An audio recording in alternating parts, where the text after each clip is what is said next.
జిల్లాలో ఎన్డీఏ కూటమి అభ్యర్థుల ప్రచారం జోరుగా సాగుతోంది. రాజమండ్రి ఎంపీ అభ్యర్థి పురంధేశ్వరి, అనపర్తి ఎమ్మెల్యే అభ్యర్థి నల్లమిల్లి రామకృష్ణారెడ్డి బీజేపీ, తెలుగుదేశం, జనసేన పార్టీ నాయకులతో కలిసి ఉమ్మడిగా ఎన్నికల ప్రచారం నిర్వహించారు. అనపర్తిలో 3 పార్టీల సమన్వయ కమిటీ సమావేశంలో ఎమ్మెల్యే కాపు రామచంద్రారెడ్డి, టీడీపీ నేత కేఎస్ జవహర్, మాజీ ఎమ్మెల్యే ఈదర హరిబాబు తదితరులు పాల్గొన్నారు.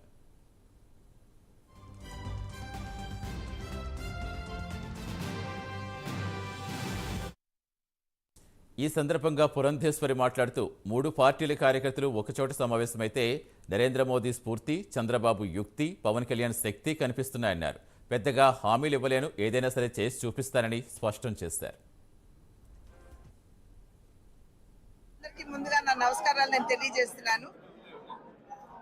నన్ను రాజమండ్రి పార్లమెంట్ నియోజకవర్గానికి అభ్యర్థినిగా ప్రకటించిన తర్వాత నా పార్లమెంట్ నియోజకవర్గంలో ఉన్నటువంటి 7 అసెంబ్లీలకు సంబంధించి సమన్వయ సమావేశాలు నిర్వహించుకోవాలి అని చెప్పి సంకల్పించడం జరిగింది. దానిలో భాగంగా 6 నియోజకవర్గాల్లో ఇప్పటికే అయిపోయాయి.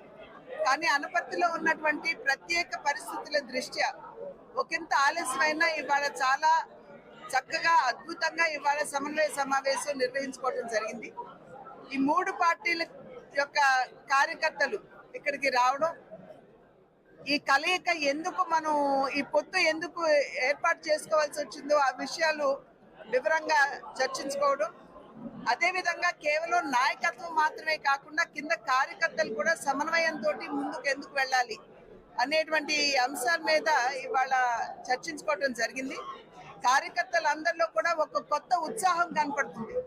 ప్రతి ఒక్కరూ ఏదైతే ఈ 5 సంవత్సరాల కాలం ప్రజలు, రాష్ట్రంలో ఉన్నటువంటి ప్రజలు పడినటువంటి ఇబ్బందులు ఏవైతే ఉన్నాయో, కార్యకర్తలు ఎదుర్కొన్నటువంటి పరిస్థితులు ఏవైతే ఉన్నాయో, కార్యకర్తల్ని సైతం టార్గెట్ చేసి తెలుగుదేశం పార్టీ వారా, బీజేపీ పార్టీ వారా, జన సైనికుల అని చెప్పి టార్గెట్ చేసి వారి మీద అయిన దానికి కాని దానికి ఎస్సీ ఎస్టీ అట్రాసిటీ కేసులు పెట్టడం, వాటి కోసం నాయకులు ఇక్కడ పోరాటం చేయటం, వీటన్నిటి నేపథ్యంలో కార్యకర్తల్లో ఒక దృఢమైనటువంటి సంకల్పాన్ని ఇవాళ చూసాం.